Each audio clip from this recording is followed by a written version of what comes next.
Hi, it is Lalas, and yeah, once again, I continue with my digital adventures. So, yeah, what is this tutorial about, you ask? Well, it's about Blender, but not just Blender. But anyway, the only thing you'll see on the screen is Blender, of course. But yeah, like I said, it's not just Blender. We are actually moving from 3ds Max to Blender. Yeah, so yeah, if you're a 3ds Max user and you wanted to try out Blender, this is the tutorial for you. But I will not be opening two programs at the same time, switching from one to the other.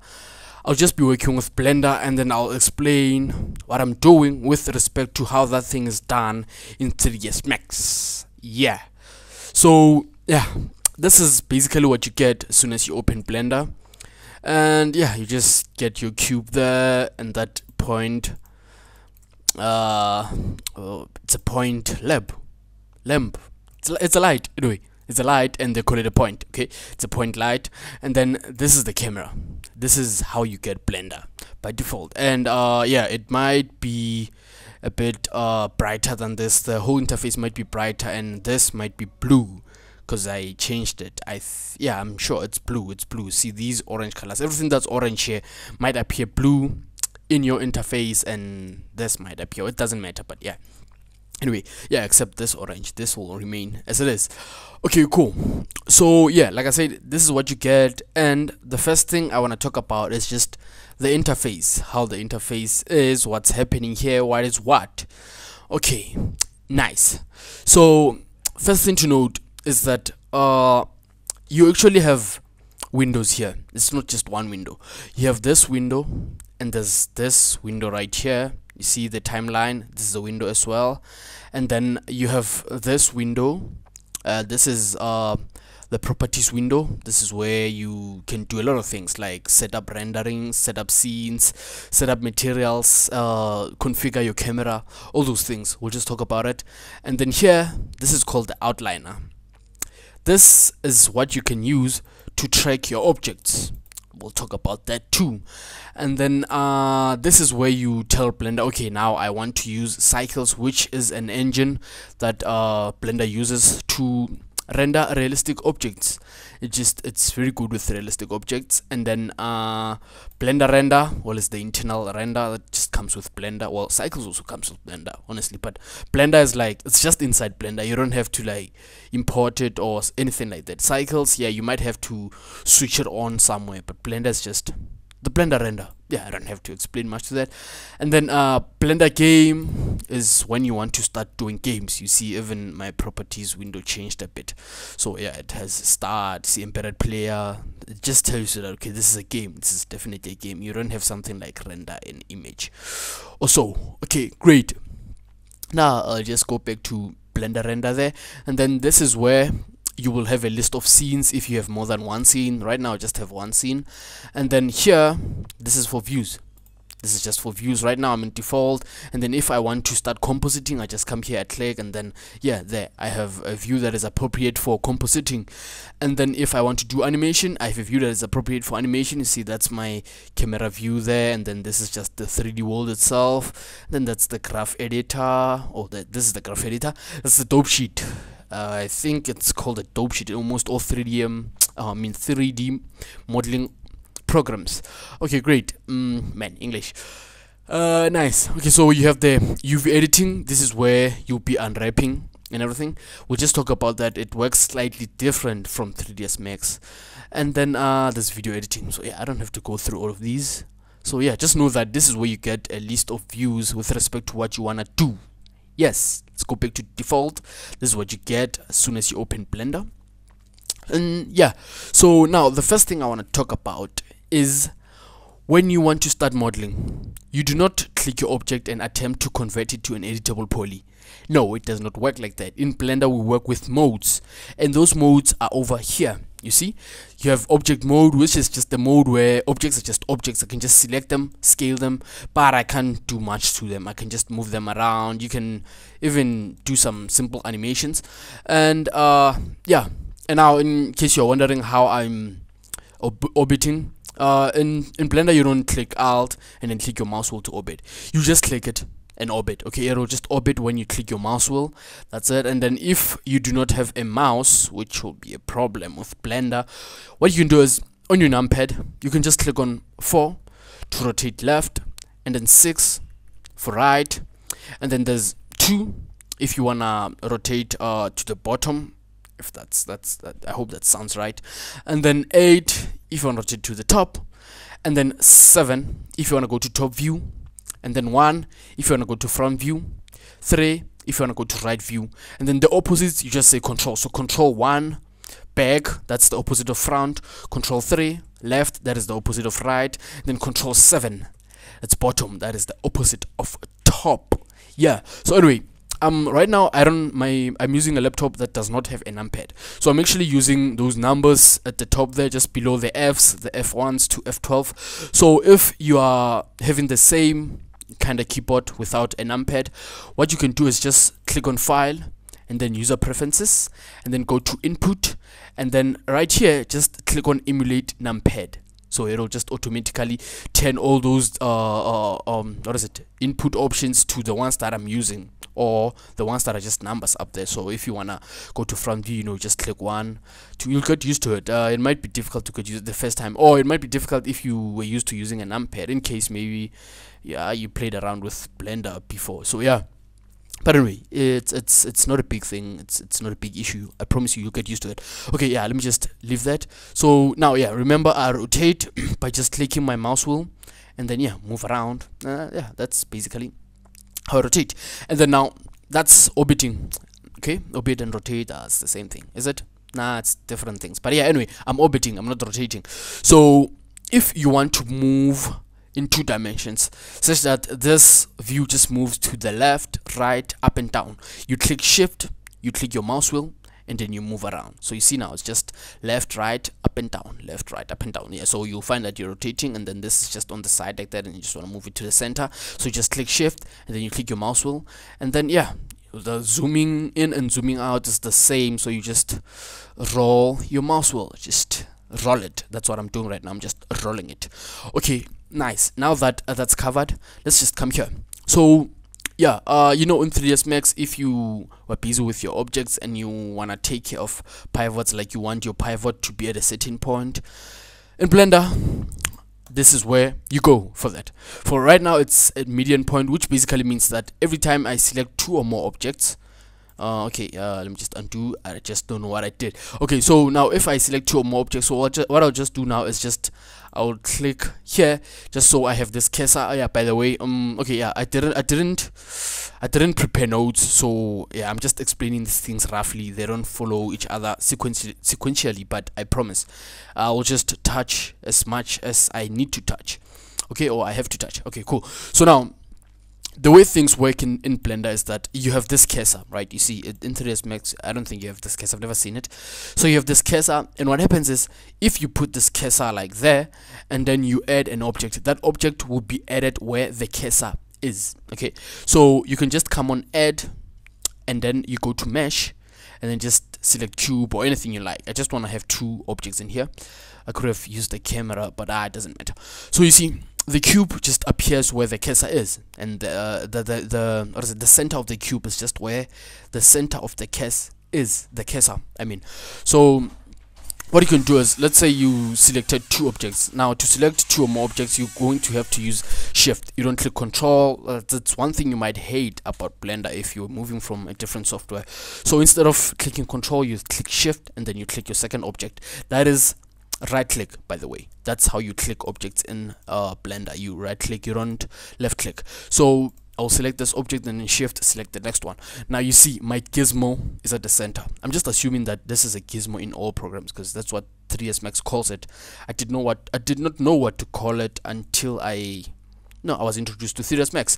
So yeah, it's a gizmo. I think it's a gizmo. Anyway, so yeah, so you see the gizmo is at the center because of this. The pivot is median point, so which basically means that when I scale, so let's just do this. So if you don't have a small properties window here, just click T and then it'll appear. So I'm going to scale. There's a shortcut for that. So you see, when I scale, they try to meet each other at that center, because you know that's what scaling usually does. So that median point, so yeah, that's just what the pivot does in this case. Great. So yeah, let me just hover here so you see something. You see the shortcut for translate is G. I assume you know what translate is, otherwise you wouldn't be moving from Max to this program. And then rotate is R, scale is S, which are just, you know, they're really just obvious. They're good shortcuts. Let me just put it like that. And then mirror is Control M. So if you just hover, you'll just see what the shortcut is, and then yeah, it'll just be nice. And then duplicate link, Alt D. Yeah, so that's just it. We'll just talk about that. So now, yeah, let's say you have two objects like that. It's fine. And then you want to change your pivot. Okay, so let's go to individual origins now. Did I click it? Okay, yes, I did. Okay, so now in individual, yeah, I shouldn't have given an example of the gizmo being at the center because it's still at the center, but different things will occur this time. Let's just scale and you will see what happens. So scale, you see now they scale as though they are in their own spaces, or rather their pivots are their own centers. See, so yeah, that's what it does, in case you were using Max and you didn't know what it does. So yeah, that's just it. And one thing that's definitely not in Max is this 3D cursor. If it's there, then yeah, I'm sorry, but I haven't seen it. I don't think it's there. Okay, cool. So you can have your pivot point as the 3D cursor. See, now it moves there, so the cursor is right here, which means if I were to rotate this, okay, let's just move the cursor so you see. If I were to rotate this, it would rotate as so the pivot is here. Okay, so let's just click rotate, and then you see, so you can just have an imaginary line that moves from somewhere here to here. So yeah, that's what it uses to rotate. So yeah, this is a nice thing. You can rotate basically anything without altering its center. See, by its center I mean this point here, without altering that. You can just put your, okay, so let's say maybe you were creating a door. Okay, let me just delete this. So remember, you right click in 3D in Blender, I mean. Okay, and then let's say you had, this was a door. Okay, so let me just go back to median, and then 7 for top view, and then yeah, there's something I did not mention again. So if you want to switch between orthographic view and perspective, you don't use the button U and P. Don't do that, you will look like a nut. This is Blender, not Max. You click 5 instead. Okay, so now it's in orthographic view. See, that's top ortho, and then that's top that's perspective, orthographic view. So 5 just switches. When you're in ortho, you click 5, it goes to perspective. If in perspective, you click 5, it goes to orthographic. Okay, so great. Now I'm going to put my cursor there, and I'll just scale this. So I clicked S to scale. Yeah, I'm sorry, I like shortcuts. And then now you see it just scales in all dimensions, but I want to constrain it to a certain dimension, which is X in this case. So you click S and then you click X, so just scale to those X's, which is very nice. It's nice. It speeds up your modeling or your working time. Let's put it like that. So and then I'll just click S again, and then Y to scale I mean, in the Y-axis, and then I'll just move this just there. So it wasn't important to move it, but yeah. And then on my pivot, I'll just go to 3D cursor. So now let's say I want to open my door. I did not have to even go to edit mode or convert it to an editable poly, as you'd like to call it, but it's not like that. Like I told you, it's a different case here. So I'm going to rotate now. So I'll click R to rotate, and then Z to rotate in the Z axis, because the Z axis is actually coming towards my face right now, or towards the screen. Yeah, so yeah, in case your face is facing elsewhere. Okay, great. So yeah, this is what's happening, and then yeah, you can animate your door. So yeah, that's the nice thing about it. You won't have to like go to edit mode and then bring the center here before you are able to rotate it. Yeah, so yeah, that's basically what I meant. Okay, so cool. Let me just, yeah, it's fine like that. Let me just leave it like that. Okay, cool. So yeah, let me just get back here and continue.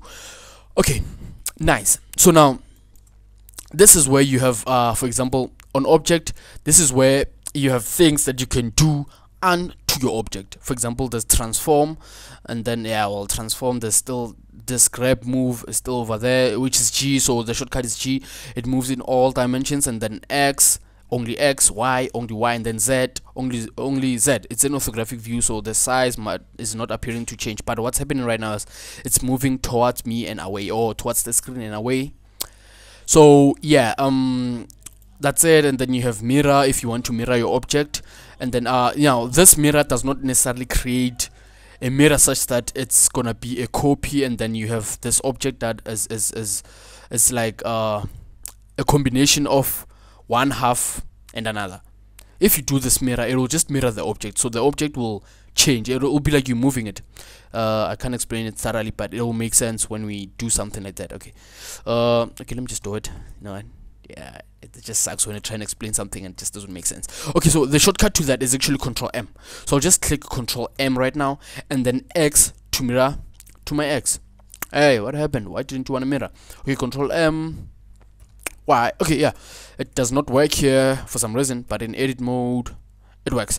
Okay, I don't know why it doesn't work there, but yeah, it doesn't. So yeah, this is what I meant, and I didn't want to go to edit mode now, so I'll just go back. But yeah, that's what mirror does. At least you understand what it means here. Don't laugh at me saying, haha, I didn't know what I was doing. I know what I'm doing. Yeah, cool. Okay, so yeah, this is where you can manipulate your object. Okay, so yeah, that's, you can come here if you want to manipulate it, and then animation, insert keyframes, the shortcut for that, which is I. So yeah, and then we did this is where you add objects. And then we have curves, Bezier curves, we'll talk about these. And then the surface, which is just knobs, and then there's metaball. I really use these anyway. And then there's an empty, which is usually just something you might want to use as a tracking object or something else. Okay, cool. And then there's a lattice. I assume you know a lattice. In 3ds Max, a lattice is a modifier. In Blender, it's not a modifier. It's like an object that you add, and then you have to parent that object to the object at which you want to apply the lattice to. And then armature is just, well, it's just a bone. So if you want to start rigging, or you want to start animating or posing your characters, then yeah, you'll probably come here to add bones. We'll just go through that. And then you have force fields. So yeah, I haven't touched force fields in 3ds Max. I don't even know what they're called. But in Blender, if you want to add things like wind or forces, let me just put it like that, this is where you come. Okay, yeah, so we'll touch that as well. So yeah, that's what add is for. And then select is just for selecting. Select camera, or just select the camera. See, the camera is selected. So yeah, this is just where you select basically. So yeah, I'll just skip that. And then view. Now view has to do with your view. For example, check this out. You see back, that's control numpad 1, which was control 1 in my case because I don't have a numpad. So yeah, that's just what it means. So if you don't know the shortcut yet, you can come here, but I already told you, so you know it by now. And then yeah, perspective and orthographic, switching through between those, you just click 5. So yeah, that's what it means. Yeah, let me not explain this because it's just gonna make the video longer and it'll annoy you. So yeah, you know what these are. And then there's align view to selected. So yeah, this has to do with the view though. Anything that's related to the view, you find it there. I think it's pretty obvious. Okay, cool. And then you have this small button over here, which is what do they call it? I just use it. I don't know what it's called. Okay, yeah, it says method to display shade objects. Okay, so yeah, anyway, that's how I was going to describe it. It's the way you want to see things, the method to display these things. So right now they're at solid. Solid is like it just displays an object as it is. The color will just be as it is, and then the lightings will be default lights that come with Blender. It won't be the lights that you added. And then if you go to texture, now this is where, okay, let me just move around so you see this. This is where now it's really basic. The lights aren't really realistic, but this is where your lights actually affect the objects. For example, let me just move this around.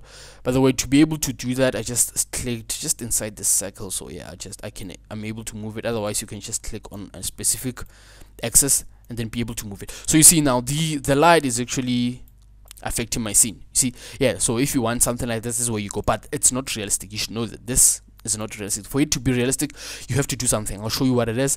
And then wireframe, the shortcut is Z. So if you click Z again, it goes back to object to solid. Z, wireframe, and then Alt Z, it goes to texture. Yeah, we work with shortcuts in Blender, you should know that. So Alt Z, that's why I like it anyway. And then rendered, it will show you how it looks when it's rendered. Sometimes it crashes when you do this, but anyway, with my PC I haven't it hasn't crashed. I think it's because I never tried with very high poly models, but yeah, anyway, that's just it. And then let me just click 5 to go to perspective view. Okay, great. So yeah, this is what that is for. And then now you have, okay, I'll just skip this for now. We have this is where you tell your gizmo how to look, or if you don't want to see it at all. So you click here if you don't want to see it, and then you click again, it'll pop up, and then here you tell it, okay, I just want to select and move. So yeah, you're just moving around, and then here I just want to select and rotate. So select, remember, right click. If you left click, then you're just telling you just what is it, you're just placing the cursor where you want to place it. So yeah, rotate, and then yeah, that's what you use, click, and then that's scale. So yeah, scale. Anyway, I never use that. I'm trying to scale the light. How awful of me. I never use scale like this. I always use shortcuts. So if you say S and then you say Y, and then you can scale in the Y, and then X in the X, and then Z in the Z. So yeah, yeah, that's just it. So the gizmo, in my case, my gizmo is always the move and select, and then when I want to scale or do everything else, I just use S. And yeah, I think you'll find it better that way, instead of changing it to scale and then scaling. Just always keep it here and use S. Now the nice thing about this is that in Blender, I don't think it happens in Max. I haven't tried it, but I doubt. Is that you can just click Shift and click here and click there. So now you have all of them at the same time. See, great. So you can scale, move, and rotate. Sick. Okay, so undo, and then yeah, let's just go back to that. And then here, this way you tell it, okay, so now I want you to move with respect to the view. So now with respect to the view, it basically means that every time you rotate, the Y and X do not change with respect to the view. They're just flat like that. So yeah, you might want to use this if maybe, I don't know, you came to a point where your object is just, it's rotated, and you just have no other better way of moving it. So you see, for example, I come to a point where it's viewed like this, right? And then I can just take it up and to the side. But what I did is I did not necessarily move it to X. I actually moved it in this direction, but because of the view, it's like that. You see, so this is the best thing about it. Okay, anyway, and then gimbal. I don't know what this is, honestly. I haven't seen what it does really, but yeah, it does something.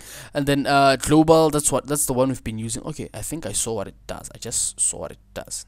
Nice. I think it's like it retains the dimensions of the object itself, the way it was initially. Because let's just go back to global, right? And then I'll just click Alt R, which whenever you click Alt and then the shortcut of something that is related to transforming this, right, it will go back to, it'll like give it the value of 0, 0, 0 in all the X's. I hope it makes sense. For example, let's say you were moving around, right, and then you click Alt G. Now it's at the center. So the transformation or the translation has the value 0, 0, 0.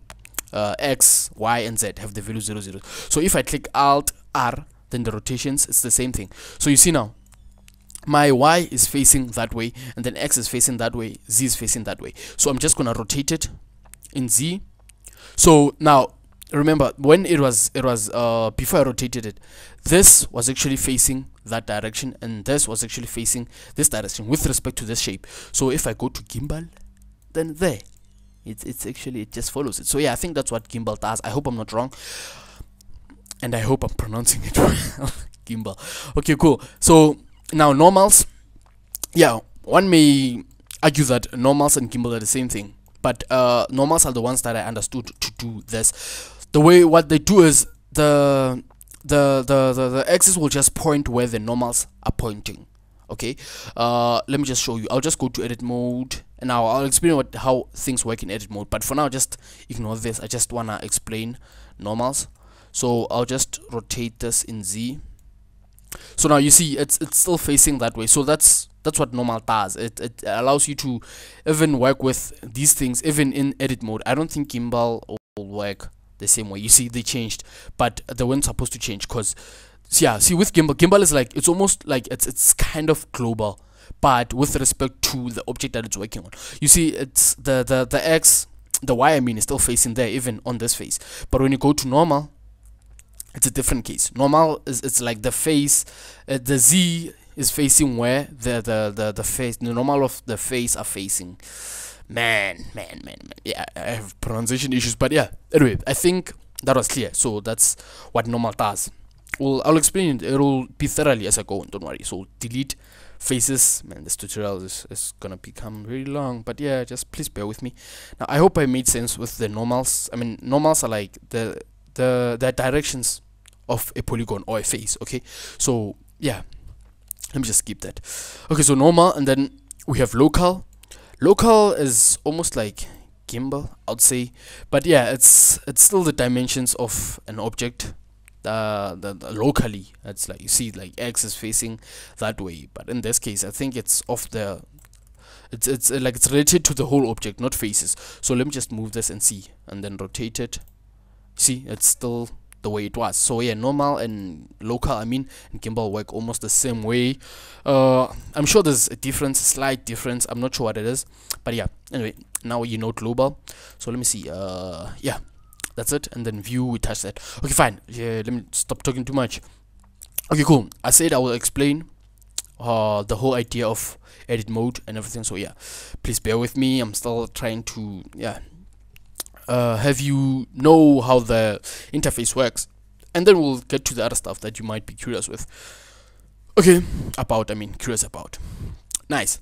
Okay, so now yeah, we touch those, and then these here are layers.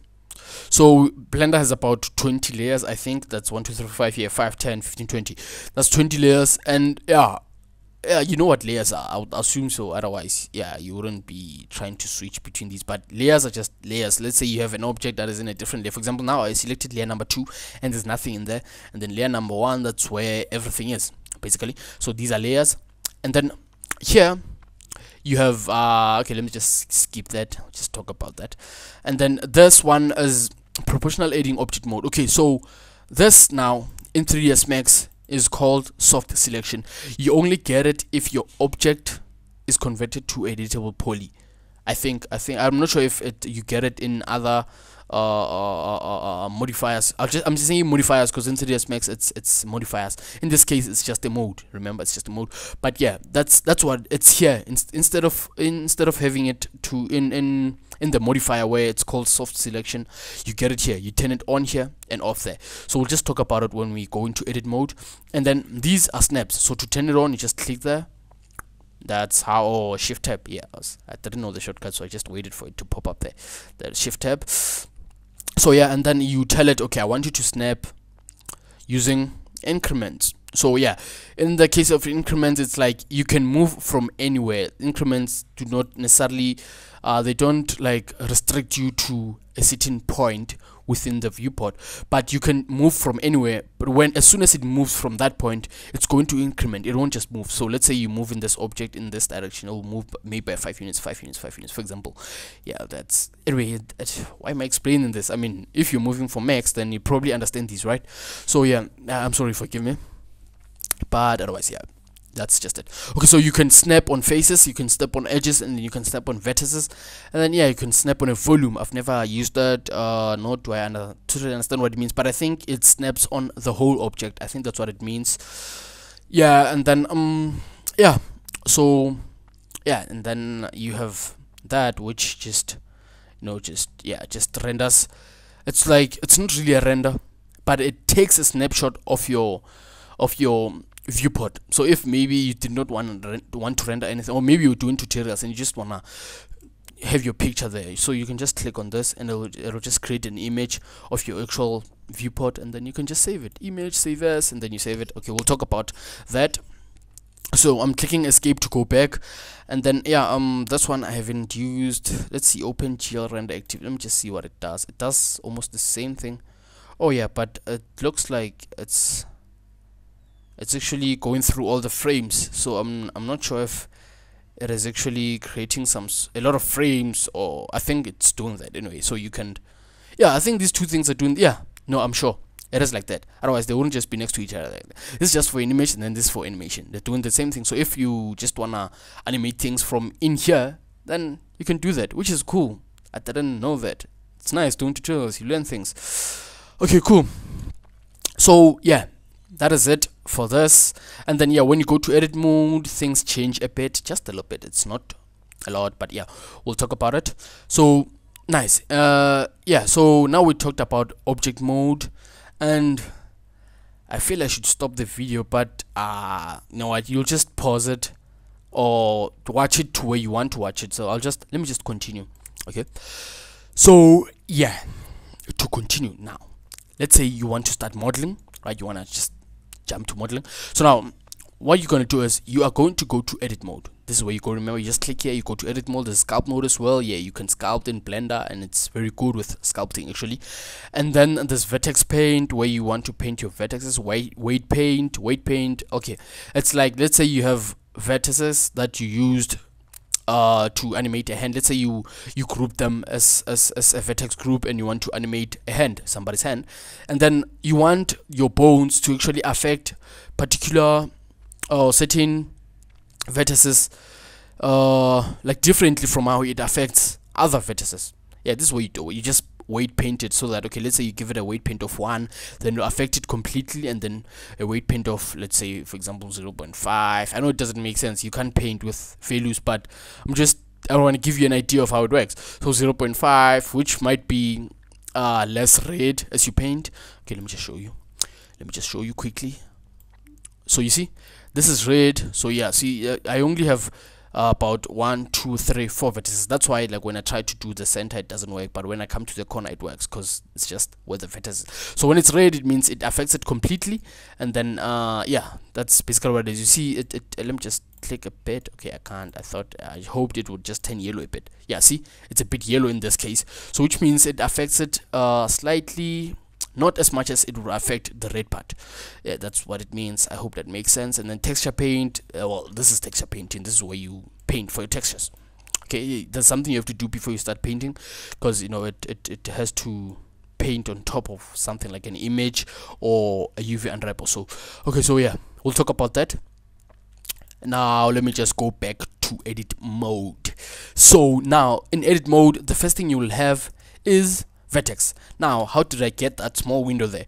I click Control Tab, and then I tell it, okay, so now I want to select edges, faces, or vertexes. Okay, in 3ds Max you have your editable poly, and then you have that select there, which will have the first thing will be vertices, and then it will be followed by edges. It is actually almost in the sequence, but after edges you have border, and then after border there's polygons, which is faces in this case, and after polygons there's element. Okay, so in this case, yeah, you just Control Tab, and then you have that. If you don't like shortcuts, then here you see it says vertices, that's edges. So remember, you right click when you select, so that's edges, and then this is face, so you select your face like that. So yeah, vertex, and then edge, and then face. There we go. So now let's say, okay, you're like, man, come on, I want to select a border. So how do I select a border? Okay, so now in Blender, I think it's possible. Okay, before I tell you that it's not possible, I really think it's possible. I don't know it, because I've never really used it. So in edges, okay, yeah, let me, I'm gonna waste time trying to find it, so let me just not find it. Okay, yeah, I think it's possible, man. I'm confident, but if it's not, then yeah, it doesn't matter. So what I'm gonna do now is just click delete. So I pressed on delete, and then it's gonna just ask me, okay, do you want to delete vertices, edges, faces, only edges and faces, or yeah, or dissolve them? When you dissolve them, it's like you're just removing them, but you don't want to actually leave a hole there. You just want to remove them from the structure. That's what dissolve means. We'll talk about it as we go. So right now I just wanna remove a face. Okay, and then what you do is, let's say you go to edges, or Control Tab, click on edges, and then you're going to click Alt, and then just click on one edge, and then it'll just select a loop. So this is how you'd wanna select a border. In this case, you actually just select a loop. You can do the same thing in Max by selecting a loop. If you wanna select the border, you can just select a loop instead of selecting the actual border. So yeah, anyway, this is how you go about it. And then in the case of element, you just hover on top of your element, and you click L. Kaboom, there you have element. And then I think you can find it somewhere there. So yeah, it's somewhere here.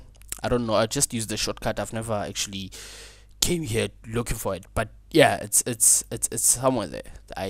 Just somewhere there, let's see, it's somewhere. Let me not try to find it. It is somewhere there. So you just hover on top of your object, and you click L. Let's say you have two objects, you can just hover on top of that object, click L, it'll select it as an element. Okay, so yeah, it'll just select everything like that. Nice. Okay, so cool. So now another great thing about Blender, check this out. So remember, just gonna orbit, remember you just click your mouse wheel. Okay, cool, is that you can tell it, okay dude, I want to be able to select a vertex, a face, and then edge at the same time. Nice. That's possible. You just click shift and then you select all these. Now yeah, by the way, I'm sorry, I haven't been explaining how I'm selecting this. When you select here, you left click.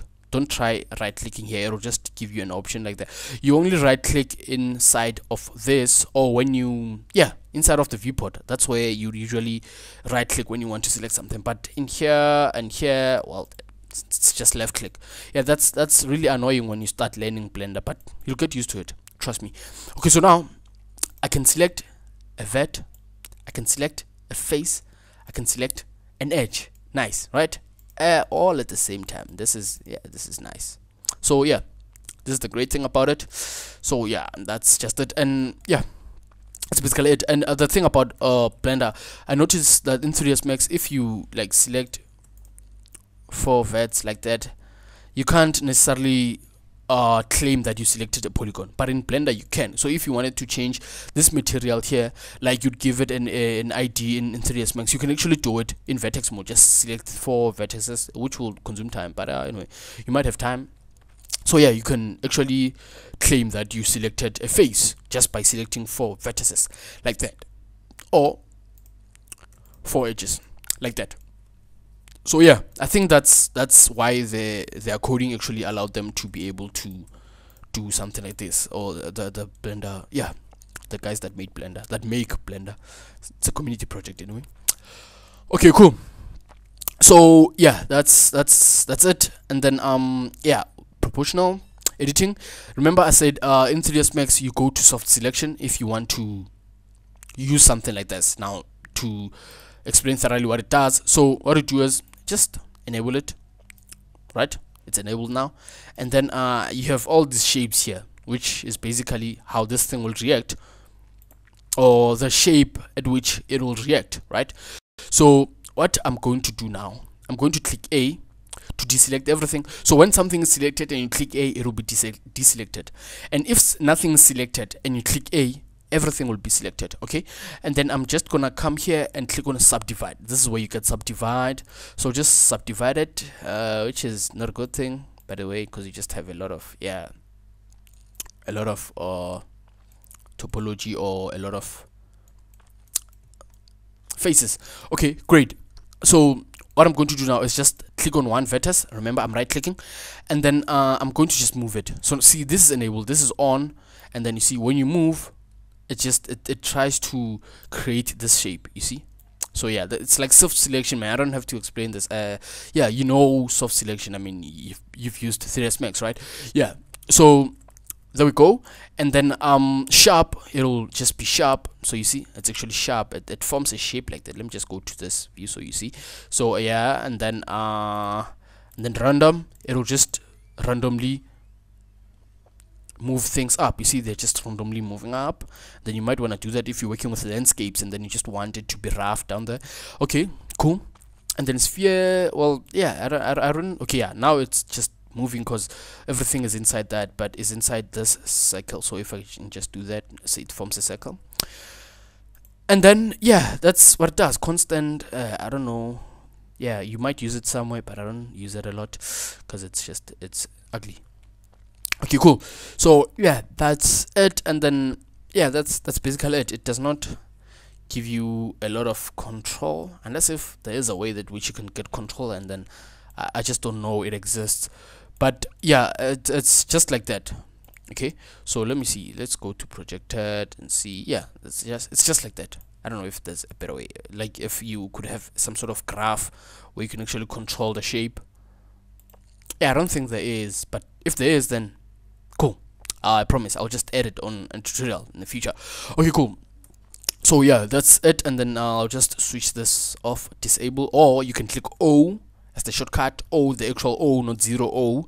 So yeah, O will just toggle, yeah, between enabling this and disabling it.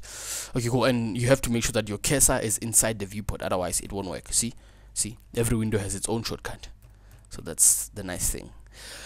Okay, cool. Nice. So yeah, I talked about most of these, and then yeah, and then here, well, mesh is like object from object mode. See, it even changes, it just changes the names there, but well, obviously the settings or the options will change with respect to the view. So now you have, yeah, see, that's where you have the fall off. Okay, wait, fall off, and then okay, I thought maybe this is where you actually get to tell it what to do, but it's still the same thing. You see, like, yeah, now it's on constant, and then this is where I turn it on off. Yeah, okay, cool. I really think there might be the way that you can control it. I'm not sure. I'll show it to you if I find it. Great, but anyway, you can work with this. I mean, yeah, it's as long as you can actually change this small cycle. Let me just show you. As long as, yeah, by the way, yeah, I'm sorry, I'm using the mouse wheel to change this size. Okay, so you just move your mouse wheel around. Yes, I think I did not mention it when I started doing that. So yeah, use your mouse wheel and don't let go. Like, you just hold mouse wheel until you get to a point that you like, and then yeah, you let go. Nice. Undo. Okay, O to switch that off, and then yeah, great. So now that that is covered, let's see, I'm just going to go to materials. Okay, I just add materials, and then I'll stop here, and yeah, I'll just make a part 2 because I realize this is just long videos can be annoying at times. Okay, so now in Blender, when you want to add materials, you come to that beautiful silverish, goldish, bronzy sphere there.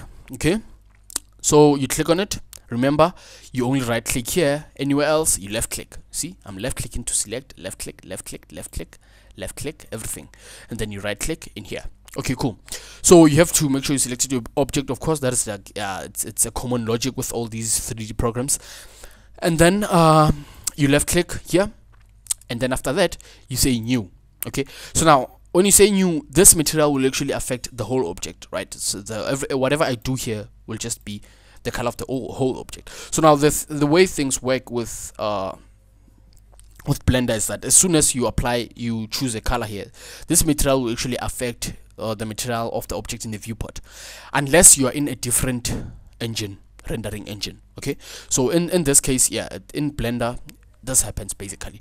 Okay, so yeah, this is where you choose your material, and then this is where you tell, okay, so material of mine, I want you to be a surface or a wire, volume, and then volume is usually used with things like particles. Maybe you want to make fire and everything.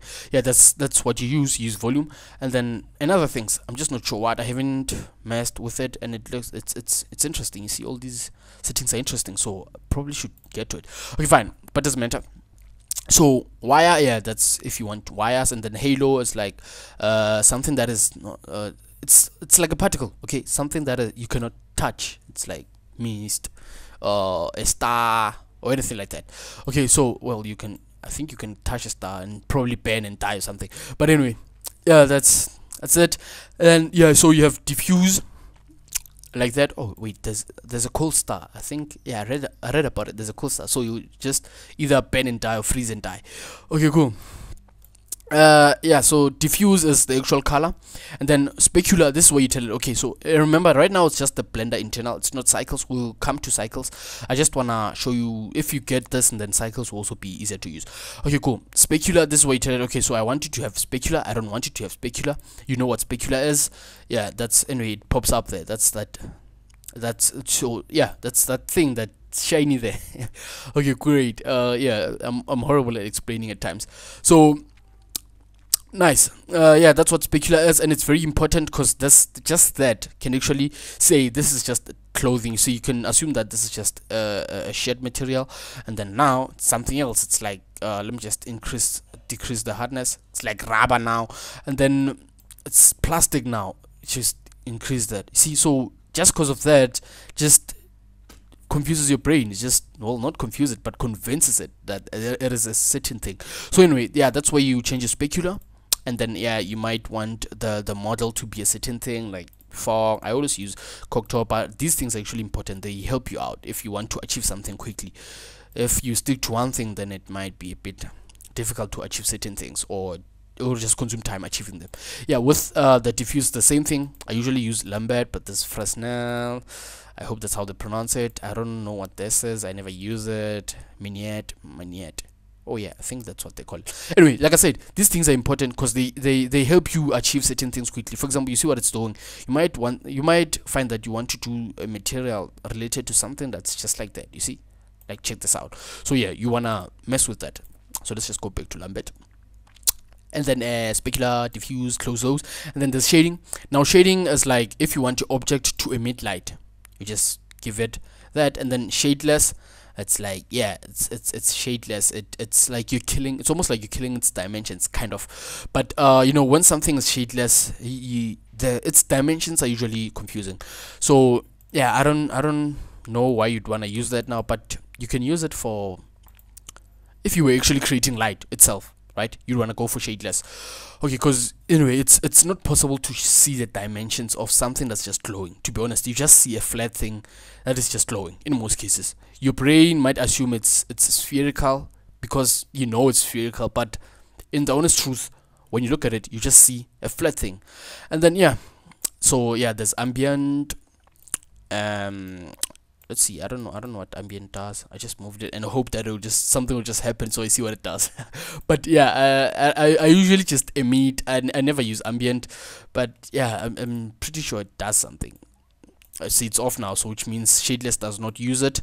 And then yeah, tangent shading also does not use it. I never use this thing, so yeah, I don't know what ambient does. Maybe it pops up on the render instead, but usually things that pop up on the render also appear here. So I don't know what it does. Let me see. I think I see something here. Okay, it's just an illusion. Okay, no, when you want something badly, just you see it at some point. Okay, cool. So yeah, that's what shading does. I always use it for emit, and then yeah, if you know what these things do, then yeah, that's a bonus for you. Okay, great. So there's transparency. Transparency is transparency. If you want your object to be transparent, this is where you go in Blender. Okay, so yeah, and then for it to be transparent, you just reduce the alpha, and then you probably want to go to ray trace because that's the one you want to use. If you want this thing to be realistic, this will just make it transparent. It'll just look dull. There's some things that you don't really need to look realistic in your scenes sometimes. I just can't give you an example right now, but these things always are there. There's some things that don't look realistic even when you look at it in the real world. Anyway, I know that might not make sense, but these things really exist, honestly.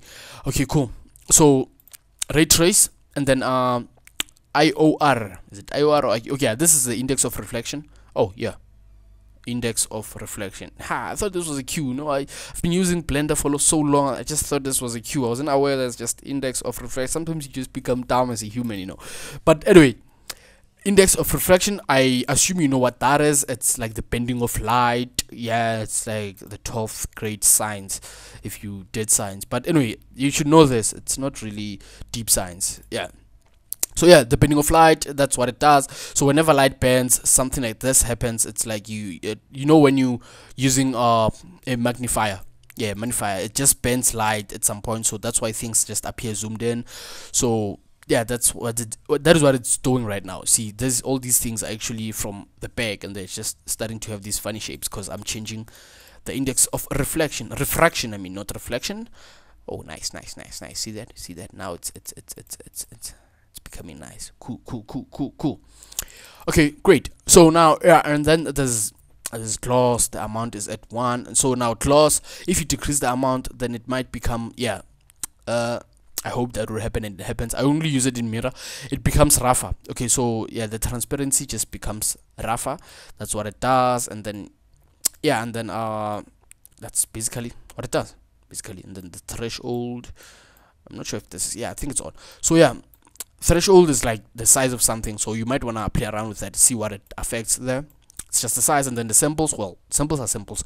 The larger the more you have, and then the better your gloss will appear. The less you have, the bad, but the more you have, the more time it'll take to render. That's just how it works with these programs anyway, you know that. So yeah, you just wanna play around with those. Depth is like, it's almost like samples. depth is almost like the symbols in most cases.